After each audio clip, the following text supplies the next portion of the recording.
So here's this week. So this week's session, we're going to be talking about how to solve your pressing sales and marketing problem. How do you solve your most pressing sales and marketing problems?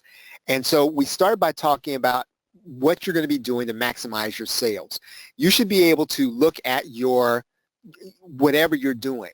And if you look at the things we're going to be talking about in this session, you should be able to then look at your business broadly, and you should be able to say, this is where I am not doing well, this is where I'm lacking, and then to apply it to your business. So we're going to be doing a 50,000 foot view of this, but these principles are so fundamental and they're so solid that even as a coach, if you have people that you are coaching in marketing and in business, and you are not working under this framework in some frame of mind, you need to add this to the framework that you are teaching.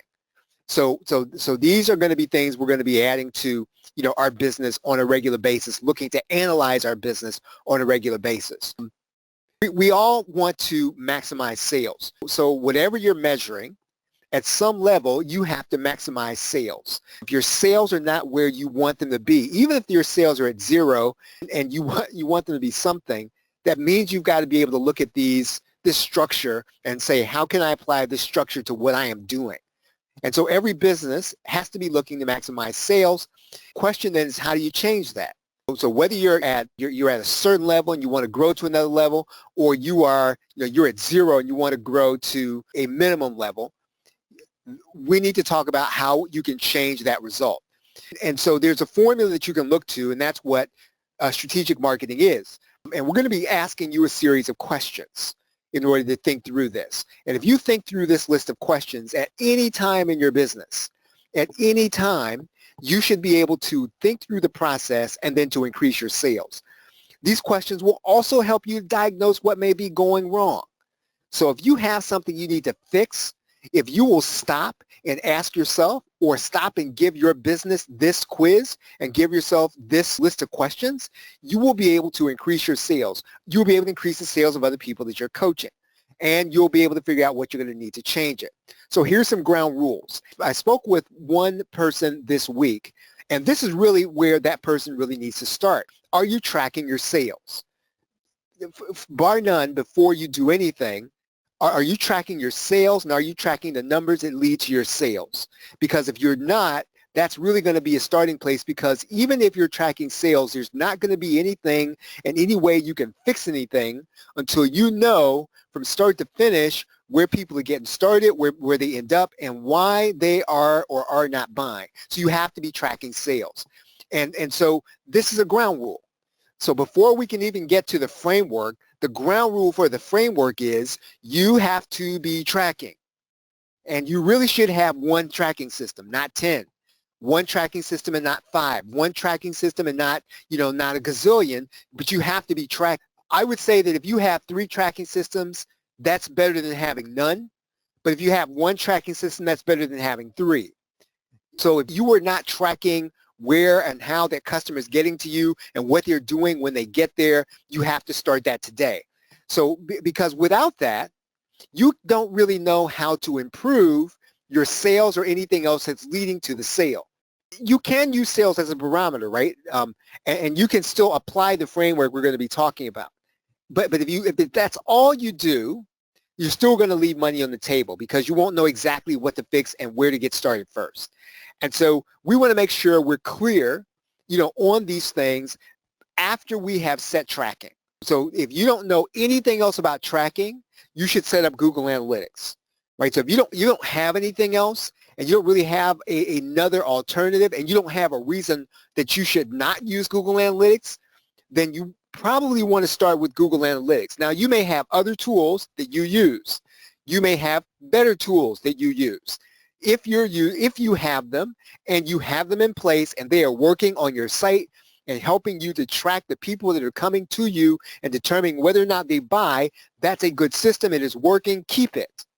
But if you do not have anything and you don't know how to implement a system and you have not yet put one in place, start with Google Analytics until you get one. And so as we go through this process, again, just think through these issues, but start with a tracking system. Okay, so again, now if you don't have one, the simplest one to put in place is Google Analytics. You need to have something that will tell you, hey, my traffic is coming from here and they're getting to this page, but they're not buying. And so so here's an example of what I mean by that. Let's say that on Tuesday, you had 100 people come to your sales page, but you don't know where those 100 people came from. And you know you were doing stuff on Facebook, and you also know you were doing stuff on Twitter. So what you would do then is you would go back to Facebook and Twitter thinking, well, I got to split my time there. When really, maybe most of the activity and most of the people that came to your sales page really came to you from Facebook. And so maybe what you need to do if you've got finite amount of time is what? You spend the time at Facebook because that's where the people are coming from. So you've got to really get a handle on what's happening on your site, what's happening in your business, where the people are coming from, and what they are doing. How many new leads and prospects are coming into your business? So that's something that you have to track also. Before you even get to sales, you've got to know whether or not those sales are coming from people who are cold to you, they don't know you, or whether or not these are going to be people that found their way into your opt-in system and they read your email or they came to your social media and they've been listening to you for a while and they decide to buy. Those are two different kinds of customers. And even if you're starting at 0 customers, even if you're starting at 0 sales, it's going to be helpful when you start getting sales. Understand what your autoresponder is doing. Some of you who operate and use Aweber has tracking. I don't know if other autoresponders have tracking to speak of. I know some of them do, but Aweber has a bona fide tracking system that you can implement onto your website. And again, you might not use Aweber. I'm just highlighting them because if you have them and if you use them, you have a tracking system built into your autoresponder. Develop multiple lists for multiple purposes. Now, these days, what companies are doing like Aweber and MailChimp and larger autoresponders is they are allowing you to tag people when they come into your opt-in list. So in other words, the way now to use a mailing list or use an autoresponder the way that the company wants you to use it, what Aweber, GetResponse, MailChimp, ActiveCampaign, ConvertKit, what they want you to do is to have one list and multiple tags. So in other words, they don't want you to have 3 or 4 or 5, 10,000 lists, the way that's kind of old school. Their preference is, and really the way they designed the system, is for you to be able to tag someone with a specific tag that will tell you exactly how they came to you, but to only be operating under one list, so that when you get ready to segment your list, you segment them according to tag. So multiple lists according to multiple purposes, you can still do that. It's easy to understand, it's easy to implement, but it's old school, right? The way people want you to operate now is to have one list and to have multiple tags, right? So make sure that you understand how to use the tagging systems. And that might take you some time to understand how to do. It's going to be the best way of operating your autoresponder going forward. The tagging system allows you to do things that are a lot more sophisticated and do things according to your user's activity when you're using tags. It's almost impossible to do that if you have multiple lists. They're not made for that.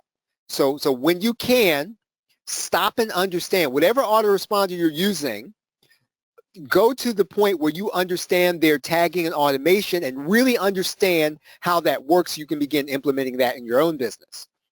You should be able to take your autoresponder systems and ask the question or answer the question, how long does it take somebody to become a buyer? Somebody buys from you, they become part of your list. When are they going to buy? You ought to be able to determine that. How good are you at turning those prospects, the people that opt into your list, into customers? You know, are you a good email marketer? Are you a good social media person? Are you a good webinar person? What's working? And so you've got to be tracking these things in order to determine this, and you need to be able to answer this question. Because whatever you're good at, you have to do more of. Whatever you get good at, you have to get more of. Or sometimes what it means is you might need to become a better email marketer, and instead of, let's say, going to get instruction on other things, You might want to go and seek someone out to teach you how to be a good email marketer if that's what you need to do. But you can't tell that if you're not tracking. You should know what activity is causing your leads and what happens to them once they become customers. And, when you figure out, do more of what is giving you the best results. Remember, everybody here is old enough to know what the 80-20 rule means that 20% of your activity is going to bring you 80% of your revenue. It pretty much is going to be that case. So whatever is bringing you sales or leads, probably only 20% of the stuff you're doing on a day-to-day basis are going to make those things happen. You need to do more of that and less of the things that are not bringing you the results that you need. So now here's the first of the questions. We talked about it in the last session in terms of adding one of these to your product. Now, you should always be able to ask yourself, do you have a USP? Do you have a USP at the product level? Do you have a USP for your brand? Do you have a USP for how you operate? Wherever you can put that USP so that there's something unique that people need, you need to be putting it there. So that's always a question that you're answering. So if you're not getting the sales that you want, is there something different about you than everybody else that's giving information? There's everybody else that's a coach, that everybody else that's talking about internet marketing, that everybody else who's a teacher. Is there something that people can get from you that they cannot get from other people? So you've got to have, your products have to have, your brand has to have a unique selling proposition. Is there a reason to buy that product over and above similar ones that are going to be just like it? Is there a reason to buy from you? Do you have a USP? Is there something about you, meaning is there something about you that I should come to you for something that I can't get elsewhere? Without some reason for your customer to buy a specific product, you will be competing on the basis of price typically. That's not going to be all the time, or you're going to have to be first. Now, sometimes, on the internet, it's hard to be first. And so you end up having to compete on the basis of price, but you don't want to be competing there because that's a slippery slope. And typically, if you start competing on price, you never get out of the cycle. You will basically always remain there if that's what you're going to be doing. Basically, what you got to do is understand whatever the customer's challenge is, try to solve that. So however you solve it is typically going to be your USP. Even if you're delivering something that's not solving a specific customer problem, you have to understand that customer well enough to know, okay, what are they really trying to do and what can I uniquely do to solve it? And if you can do that, you're going to be able to develop a USP. So don't develop a USP by just saying that you're different. Develop a USP based on the unique way you solve a problem. So maybe you're going to be, an SEO consultant. Well, how do you deliver SEO services that's not like everybody else? What are you doing for somebody that everybody else does not do? What do you do to go the extra mile for people that other people do not do, cannot do, just will not ever do? And so we've got to be communicating whatever that is throughout the sales process. Now, you should be doing this. You can implement this right now, obviously, but you should be implementing this over time, right? So this is a short and long-term strategy. Question 2, do your customers have multiple opportunities to buy? Seems like a simple question, one that most people do not answer in the affirmative. Do you have multiple opportunities for your customer to buy from you? And typically I'm talking about the customers that you already have. You should have at the point of sale, and we all understand this as information marketers typically. We understand what it means to have a funnel so that at the point of sale, your customer is probably going to see more than one offer. Hopefully, if you've already gone through step 2, you've already set up an offer where your customer is going to see at least 2 offers when they first buy from you. If they buy the front-end product, they're also going to see that offer for your learning center. They're going to see that. So at the point of sale, you and I have to have those other things that are going to enhance the buying process. And so we need to make sure that those things are in close proximity, that they're easy to find, and that they're easy for people to buy. And so if you do that, you're typically going to be able to increase your sales with your existing customers. But you've also got to have levels. So in other words, when somebody buys something from you, they got to be able to go up another level. So in other words, if they get all the results they can from what they've bought from you, where do you go? Where do you take them from there? Can you take them to another level? And of course, now I don't have it here in my presentation. We talked about it last week. You should be having a continuity offer at minimum. Continuity offer will cover a multitude of sins, trust me. You may not have a good upsell. You may not have levels. You may have steps that people can take up. But if you have a continuity offer, you can get by with not having those things. Regardless of how you do, whether it's continuity, or whether or not it's a level, or whether or not it's an upsell, your customer's got to be able to find it. If somebody comes to your thank you page, are your other offers easy to find? If someone comes to your homepage and they go to the products menu, are they going to be able to find your other products? So wherever your customer is going to be, those products should be easy to find. Question 3. We've got 2 more questions, and this is question 3. Do you have a way of contacting your customer? Now, this is something that information marketers already know. You should have some kind of contact database, right? Do you have a way of contacting your customers? I'm not talking about prospects right now. I'm talking about contacting your customers. And a number of people, and I talk to them all the time, typically information marketers are ahead of this when it comes to doing this than brick and mortar business owners are, typically. Not all the time, but they are. You need to have a way of being able to get in touch with the people that's buying from you. Do you have a way of contacting your prospects too?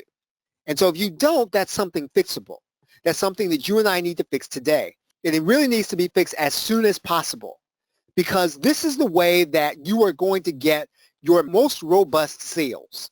There's no better traffic than the traffic you send to your sales page from your existing customers and from the people that have already opted in from your list, from your email list. There's not going to be any better traffic. So if you're trying to learn SEO, you're trying to learn how to do social media, you're trying to learn YouTube like I am, whatever you're trying to learn, there's not going to be a better source of traffic than your email list. So if you haven't developed that, this is something that you must do as soon as possible. And even before you figure out all the rules of developing it, please set one up and start trying to get people on it. Whether you take a course or not, whether you use a method or not, start trying to get people onto your marketing list. So whenever somebody comes to us, we've got to collect their contact information. Why? Because they're not going to always be ready to buy when they first meet us. And it doesn't matter how cool you are or how great your offer is. And hopefully you're doing a weekly workshop. Typically, when you teach somebody and they really like what you taught them, they may or may not be ready to buy from that call. But if you will then say to them, hey, you know what? I've got something really cool for you if you go to this page, or if you want to find out about our next workshop, go to this page and put in your name and email address, blah, blah, blah, blah, blah, right? Whatever you say. All I'm trying to say to you is that this activity is something that you should be putting people onto your list on a daily basis. Dan Kennedy says, and I agree with him, that you and I should not go to bed until we've done something to get new business. And that basically means build your list. And so if you have not done something concretely today in order to get people onto your prospect or customer list, then we have to stay up until that happens, right? That might sound a little harsh, and I don't really care. Even if you have products that are launching, building your lead list is something totally different.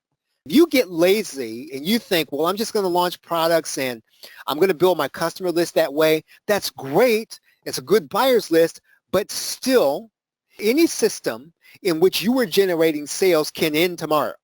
But if you will get good at generating leads, you'll always have sales. Now, we should have a way of contacting people that have already purchased from us.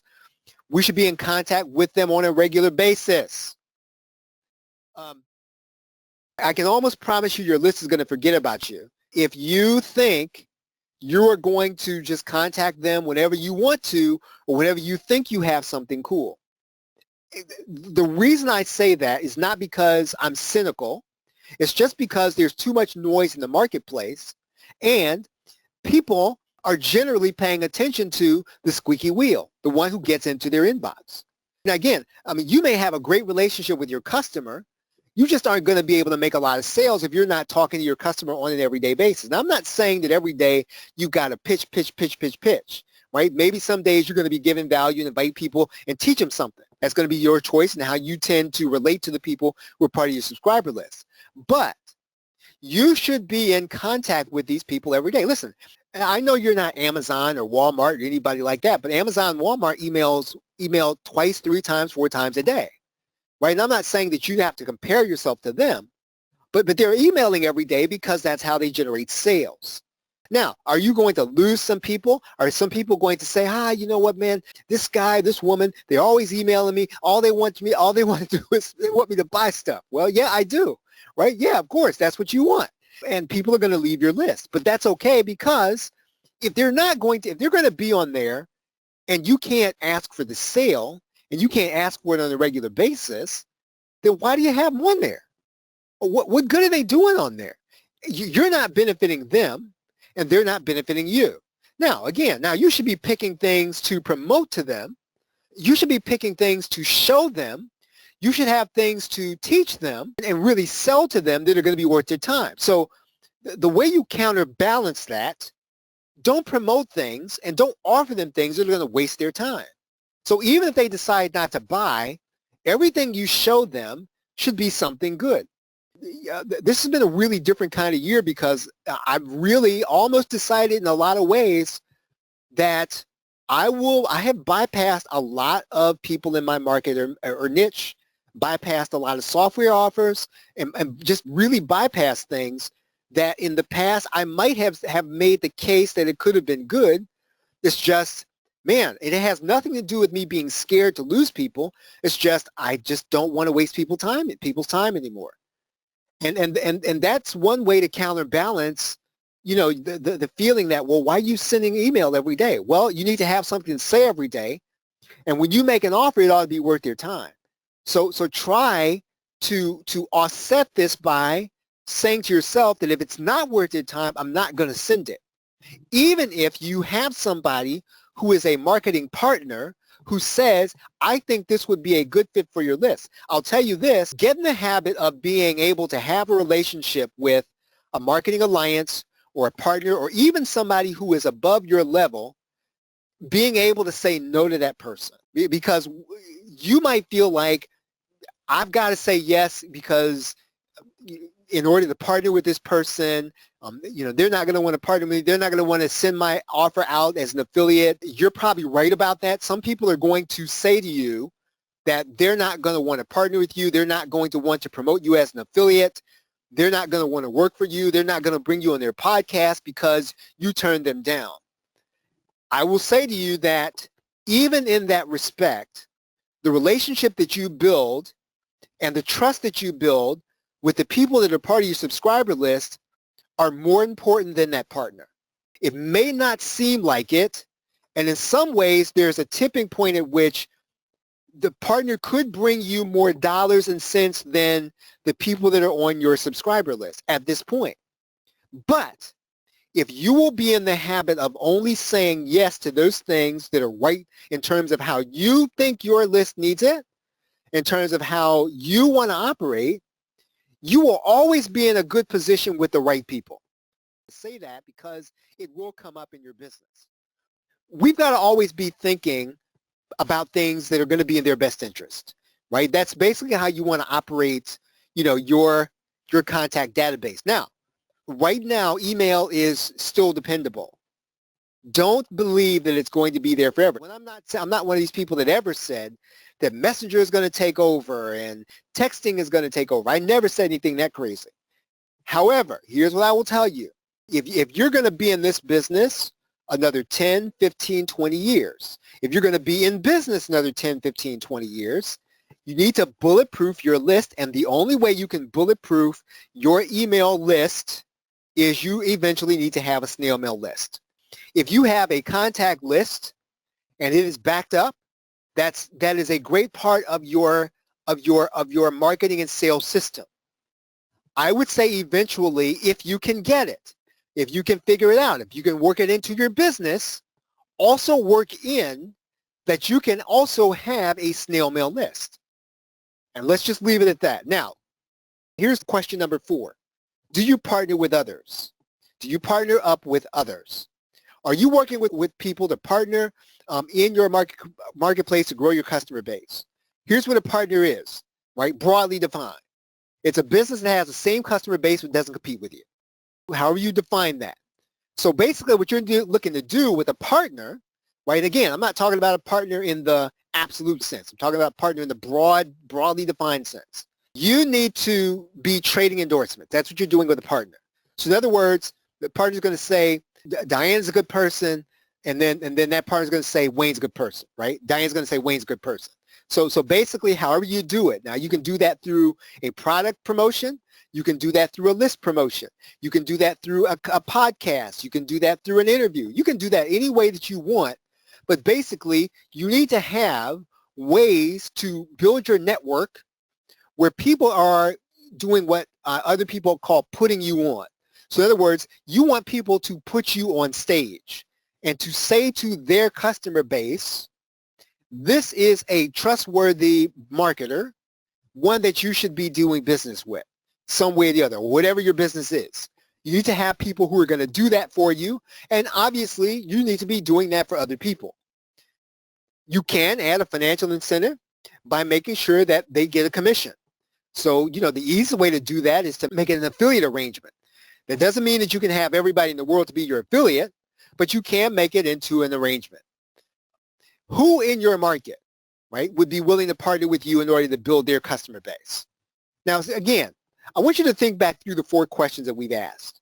Of all of the questions that we have asked, you might think that the other things are a little abstract. You can see them, but they're abstract. You can expand your customer base tomorrow if you find the right person to partner with, or if you find the right person to decide to promote you to their email marketing list. You could do that tomorrow. And so building relationships is as old as, as old as dirt, but it still works. And this is all that is finding the right people who will put you on. And so you can be looking for people to put you on, and quite honestly, you have to make it a discipline. So whatever you have as part of your project list, whatever you have as part of your to-do list, I don't know how you do your to-do list, but if you have a recurring task, you should be adding to that recurring task looking for partners, making a concrete effort to contact somebody to get a feel for whether or not this is going to be somebody who you can put on to your list and they can put you on to theirs. And then the only way you're going to do this is if you make a habit out of this. There's a book written by, I think it was Harvey Mackay. It's called Dig Your Well Before You're Thirsty. That's really what this concept is. You build partnerships before you need them. You build relationships before you need them. That's the only way that this happens. And what happens on the internet in particular, what happens to information marketers, we get so busy with our stuff that we forget that this is still a relationship business. And so you still have to, on a regular basis, and I don't care how busy you are, I don't care how much you have in terms of your social media schedule. I don't care how much you have to do with your page building. Doesn't matter how much you have to do with your email, all those other things. You had better make time in your day to be relating to somebody who could be a potential partner. And there's no easy way to do that. You do it the same way you do it in the real world. Most people who have come to information marketing have come from, some kind of real world or physical world scenario. Well, how did you build relationships there? Well, you're going to have to build in the same way as an information marketer, regardless of what your marketer niche is. Easiest way I know to build some of those relationships, here's a sneaky tip here. How many of you all have an interview show? Here's what you are going to do. Interview your potential partners. Interview your potential customers or clients, right? Start there. So even before you start going to get whoever the Oprah is in your niche, whoever the Tony Robbins is in your niche, whoever the Russell Brunson is in your niche, those are all great people to get on your show. Before you do that, how you fill up your guest list is this. Fill up your guest list with people who you could potentially partner with. Now, you're not going to tell them, hey, I'm interviewing with you because I really want to partner with you. No, what you want to do is you want to get them on your show. You want to serve them. You want to promote them. And then in the course of that conversation, you want to find out what they're doing, and you want to find out, if they've got some interest in what you're doing. You're just going to build relationships, but you build relationships with those people by serving them first. And you can serve them first by doing this. You serve them first by bringing them on some kind of interview show where you promote them and make them look good. Now, in terms of a strategy of finding partners, right? If you feel like that's something you can do, please put the number 5 in the question box. How many of y'all could do that? That's something anybody on this call should be able to do. Interview your potential partners. Interview your potential clients, right? If you have clients that you're after. Last question. How can you benefit another company and build your customer base at the same time, right? So who would you put on your thank you page? Who would put you on their thank you page, right? That's how you think about this. So those are the 4 questions. And you should be able to answer or ask any of those 4 questions because they're part of any marketing system. And so if you have unique products, they're going to be more desirable. That was step 1, unique selling proposition. You should have upsells and cross-sells. Step 2, that's your product line. Step 3, right, customer database. Step 4, right, partnering with people, right? And if you will do this at every step of the way, you are going to be able to maximize your activity and your income, right? If you're not having the results you're having right now, right, go back through this checklist. Now, this is a marketing framework. This is a way for you to think through your marketing and your sales so that you can increase them at any time. You should be able to take this, I would say, take this presentation and go through this once a month and ask yourself these 4 questions, or just write these 4 questions down.